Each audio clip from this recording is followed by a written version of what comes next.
Beyoncé, aka Queen Bee, aka Sasha Fierce, aka la plus grande pop star de ces 2 dernières décennies, on peut le dire quasiment. Et je pense que c'est un statut qu'elle n'aura pas volé, car elle a vraiment travaillé très dur pour atteindre ce niveau-là. Depuis les années 90 avec son groupe Destiny Child, ou le début des années 2000 avec sa carrière solo, elle a enchaîné les hits, les succès, les dingueries, les performances plus folles que les unes que les autres. Et c'est tout à son honneur. Mais une question subsiste. Beyoncé est-elle une pilleuse de culture? C'est une question qui est souvent revenue tout au long de sa carrière, sur les forums, dans les fans, partout. Et c'est la question à laquelle j'aimerais répondre aujourd'hui, car l'icône pop a conquis le monde avec sa musique et son style inimitable, mais derrière son succès retentisse et se cache une question persistante. Beyoncé s'est-elle approprié différents éléments culturels pour promouvoir son propre succès, ou bien a-t-elle véritablement rendu hommage à ses cultures? Dans cette vidéo, nous allons tenter de répondre à cette question brûlante en explorant les différentes perspectives qui entourent le rôle de Beyoncé dans la culture musicale contemporaine. Nous allons examiner comment elle a incorporé ces éléments culturels à sa musique, les critiques qui lui ont été adressées et les implications plus larges de ces questions pour l'industrie musicale dans son ensemble. Mais avant de commencer, tu connais les bails, petit pouce bleu, on s'abonne, on met un commentaire, c'est très important pour l'algorithme. J'aimerais aussi beaucoup avoir votre avis sur cette question dans les commentaires. Si c'est bon pour vous, on est parti. Au fil des années, Beyoncé a pris d'assaut l'industrie musicale en incorporant une multitude de styles musicaux dans son œuvre. Du R&B à la pop, de l'électro à la musique africaine, elle a exploré une variété de genres avec une aisance remarquable.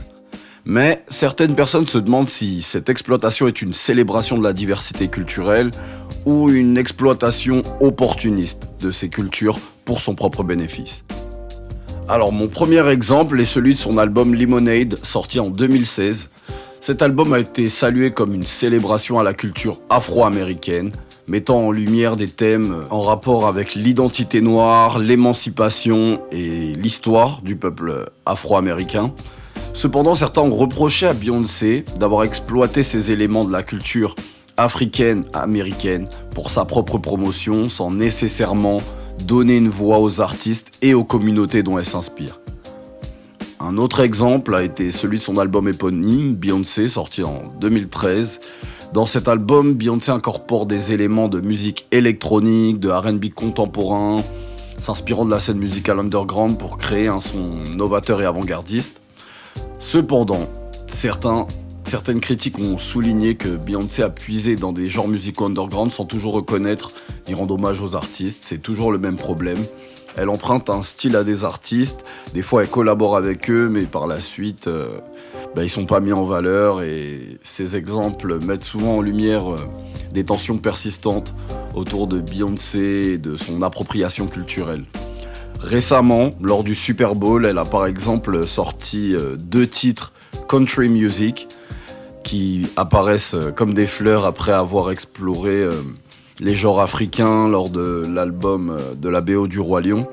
Pour cet album, elle avait notamment fait appel à des artistes comme Burna Boy, Wizkid et d'autres artistes africains qui ont, pour la plupart, mal vécu l'expérience car ils se sont sentis délaissés, ils n'étaient pas avec elle lors des clips. Et le comble de l'histoire, elle a refusé de faire une tournée africaine pour cet album inspiré de musique africaine car elle n'était pas assez bien payée. Après, c'est super cool, ok, je comprends, être Beyoncé, ça coûte cher, voilà. Mais je trouve ça un peu injuste, voire ingrat, d'exploiter un genre musical, qui est notamment la musique africaine, et de ne pas vouloir se rendre en Afrique car elle n'est pas assez bien payée là-bas. Donc voilà. Ce n'est qu'un exemple parmi tant d'autres. Enfin bon. J'aimerais aussi parler de l'exploration musicale de Beyoncé tout au long de sa carrière. La diversité des styles musicaux qu'elle a embrassés est un témoignage de sa polyvalence, de sa créativité artistique, car chaque album de Beyoncé semble être une nouvelle aventure musicale, explorant des territoires sonores inexplorés et repoussant un peu les limites de la musique populaire. Donc un exemple marquant, c'est son album B-Day, sorti en 2006. Donc cet album était une célébration de la musique R&B, de la culture afro-américaine, avec des influences funk et hip-hop. C'était plutôt bien fait, c'était très bien fait même. Et dans cet album, Beyoncé puise dans ses racines musicales pour créer un son énergique, voire contagieux, qui ont su conquérir les charts du monde entier. Ou un autre exemple est celui de son album Fall, sorti en 2011. Avec cet album, Beyoncé explore des sonorités beaucoup plus soul, jazzy, s'éloignant du R&B mainstream pour embraser des styles musicaux plus intimes et rétro, en proposant de la musique plus mature. Et cet album a été salué d'ailleurs pour sa maturité artistique et sa volonté d'expérimenter de nouveaux genres. Mais pour en revenir à Lemonade, cet opus, c'était vraiment un tour de force artistique parce qu'il mélangeait plusieurs styles, le R&B, le rock. Elle explorait déjà un peu la country music et les musiques électroniques pour créer une œuvre complexe et émotionnelle. Mais le tout sublimé avec des thèmes plutôt profonds, personnels dans cet album, en utilisant la musique comme un moyen de guérison et d'expression de soi. On pense notamment à ses embrouilles avec Jay-Z, impliquant un ascenseur et sa sœur Solange. On va pas refaire l'histoire. Elle a, comme je vous le disais, aussi exploré des influences africaines avec son album The Lion King, The Gift, qui était la BO du film live action du Roi Lion, et créé en parallèle avec la sortie du film Le Roi Lion de 2019. Et cet album, imprégné de sonorités africaines, célèbre la culture du continent tout en mettant en valeur des artistes africains et établis. Il y a eu, comme je vous ai dit, des collaborations avec Burna Boy, Wizkid, Tiwa Savage, qui ont ajouté une authenticité, une profondeur culturelle à l'album, en offrant une plateforme mondiale à la musique africaine. Mais cet album apparaît pile poil quand la musique afro devient mainstream, quand Wizkid explose, Davido explose, Burna Boy explose. Et pile poil à ce moment-là, c'est là qu'elle décide de le faire. C'est pour ça qu'à chaque fois, il y a une zone de flou. On ne sait pas si c'est une volonté qu'elle avait, ou si c'est un timing, ou si c'est... Elle regarde le billboard et elle se demande qu'est-ce qui marche ces temps-ci. Je vais m'y mettre moi aussi. Mais malgré cet engagement envers la culture africaine, comme je disais dans sa musique, Beyoncé a suscité des controverses en ne programmant pas de concerts en Afrique, comme je vous l'ai dit. Des rapports même suggéraient que Beyoncé aurait refusé de se produire à cause de ses cachets et un peu de ses caprices, des cachets trop bas et de ses caprices. Et cette décision a été perçue par certains comme une contradiction, car en exploitant les influences africaines dans son art et sans pour autant soutenir activement la scène musicale africaine, ça crée des retours assez bizarres. Et ça soulève des questions sur l'authenticité de l'engagement de Beyoncé envers la culture africaine et le continent dans son ensemble. Alors que son album, quant à lui, a été salué pour sa célébration de la diversité africaine, c'est un paradoxe de plus. Et pour parler de son album Renaissance, où elle explore la culture de la musique électronique, de la house ainsi que les danses du voguing, du walking, cet album est un véritable tour de force artistique, car il dénote radicalement avec ce qu'elle avait fait avant. Mais il voit la superstar explorer de nouveaux territoires sonores, tout en puisant ses influences dans des cultures diverses. Donc dans cet opus, Beyoncé plonge profondément dans la musique électronique, la house, les sous-genres de la musique dance en fait, tout en mettant en valeur des styles de danse emblématiques tels que le voguing, le walking dans ses vidéos, etc. La DA est toujours nickel. Mention spéciale pour Electric Dreams et Neon Night, qui sont vraiment de très gros singles, grosse basse, gros synthé hypnotique, qui évoquent l'énergie et l'effervescence des clubs de danse underground. Et dans cet album, Beyoncé a aussi mis en lumière des styles de danse emblématiques tels que le voguing, qui est un style de danse créé dans la communauté LGBTQ+, noire et latino-américaine à New York. Et ce style de danse est célébré dans des chansons comme Vogue Divine, où Beyoncé capture l'esprit de compétition et d'expression de soi qui caractérise cette forme d'art. Mais de même, le walking est un style de danse originaire de la scène disco des années 70. C'est aussi mis en valeur dans des morceaux comme Fierce Funk. Beyoncé canalise vraiment une énergie contagieuse et la fluidité gracieuse du walking dans sa musique. D'ailleurs, j'ai une amie qui fait du walking, elle s'appelle Mouna, je vous invite à aller voir ce qu'elle fait, elle est très douée. Mais pour en revenir à Renaissance, bien plus qu'un simple album, c'est une célébration de la créativité, de la diversité, de l'authenticité et des communautés LGBTQ+.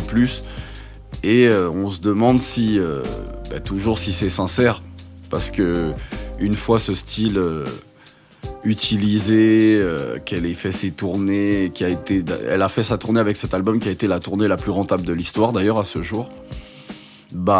Aujourd'hui elle en parle plus et elle s'est mise à la country et en parallèle de ça elle s'est mise à vendre des produits un peu sur Instagram à la façon des influenceurs, sur un modèle comme Kylie Jenner. Et on sent que ça sonne faux quand on voit les vidéos, on voit qu'elle n'est pas très à l'aise avec cet exercice. Et dernière news, elle s'est mise au streaming en créant un compte Twitch. Donc moi quand j'ai vu ça, ça a vraiment été un peu, je dirais pas la goutte d'eau, mais je me suis dit waouh, c'est pourquoi t'as pas besoin de faire ça, t'es Beyoncé, mais après peut-être qu'elle aime, hein, mais même sur Twitch ça sonne faux en fait. Je sais pas, après c'est que mon avis, hein. Vous me donnerez le vote dans les commentaires, ne me tombez pas dessus, hein. Chacun a le droit d'avoir un avis. Mais après toutes ces réalisations, ces moves, la question reste toujours de savoir si Beyoncé est une pilleuse de culture ou non. Certains défendent ardemment Beyoncé, affirmant qu'elle est une artiste visionnaire qui célèbre la diversité culturelle à travers sa musique et ses œuvres. Ils soulignent sa capacité à embrasser, à mettre en valeur une multitude de styles musicaux et de cultures dans son travail, en offrant une plateforme mondiale à des artistes et des influences souvent marginalisées, en popularisant des genres aussi. Mais d'un autre côté, il y a ceux qui critiquent Beyoncé pour ce qu'ils perçoivent comme une exploitation, comme de l'opportunisme de différentes cultures à des fins et de profit personnel, quoi. Ils soulignent les moments où Beyoncé a été accusée de s'approprier des éléments de différentes cultures, notamment des tenues, notamment des styles musicaux, parler d'une certaine communauté pour être bien vue d'elle. En fait, c'est comme si elle s'attaque toujours à de nouveaux marchés pour faire grossir sa marque qui est Beyoncé. Et pour eux, elle est devenue le visage de la commercialisation de la diversité culturelle, quoi. Utilisant des influences variées pour promouvoir son image et son succès, sans nécessairement contribuer activement aux communautés, aux cultures dont elle s'inspire. Franchement, ce débat soulève des questions fondamentales sur le rôle des artistes dans la représentation et la célébration de la diversité culturelle. Alors que certains voient Beyoncé comme une force de changement positive qui ouvre la voie à une plus grande inclusivité dans l'industrie musicale, d'autres la voient comme le symbole du capitalisme, pour ne pas dire du capitalisme un peu woke, quoi. Comme ce qui se passe dans les films Netflix ou dans les séries actuelles ou dans le Marvel Cinematic Universe. C'est vraiment suivre les tendances, suivre les trucs pour faire de l'argent. Et au cœur de ce débat se trouve une question complexe. Où se situe la limite entre l'appréciation et l'appropriation culturelle dans la musique populaire ? Alors que la musique continue d'évoluer, de se mélanger à travers les frontières culturelles, il est important pour les artistes et les auditeurs de réfléchir à la manière dont ils s'engagent avec les différentes cultures et influences qui façonnent les musiques d'aujourd'hui. Après, d'un point de vue marketing, l'exploration par Beyoncé de différentes cultures et influences musicales offre des opportunités uniques, mais également des défis. Car en embrasant une variété de styles et en mettant en valeur des cultures diverses, certes Beyoncé élargit son public, renforce son image en tant qu'artiste polyvalente et engagée, mais cette stratégie lui permet aussi de toucher des segments du marché variés, de s'adresser à un public mondial en capitalisant sur la popularité croissante de sa propre marque en fait. Et cette approche n'est pas sans risque, parce qu'en s'inspirant de différentes cultures, Beyoncé court le risque et toujours d'être accusée d'appropriation culturelle, qu'elle le reconnaisse ou non. Et cela peut avoir un impact négatif sur son image de marque ou sa réputation. Car la commercialisation de la diversité culturelle peut être perçue comme opportuniste ou insincère, si elle est perçue comme une stratégie marketing plutôt que comme une véritable célébration de la diversité.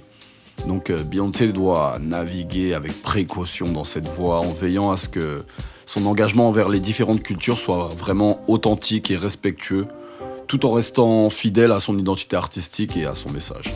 En conclusion, l'exploration par Beyoncé de différentes cultures et influences musicales soulève des questions importantes, tant sur le plan artistique que marketing. Parce qu'en embrassant la diversité culturelle, Beyoncé a réussi à élargir son audience, à renforcer son image en tant qu'artiste polyvalente et engagée. Et c'est selon moi un exploit que Beyoncé ait réussi à maintenir cet équilibre jusqu'à présent, en utilisant la diversité culturelle comme source d'inspiration et d'innovation, plutôt que comme un simple outil marketing. C'est cette approche réfléchie et authentique qui font de Beyoncé une force incontournable dans l'industrie mondiale, du moins aux yeux de ses fans et de son public. Pour ma part, je me pose des questions, je suis pas totalement sûr de ça.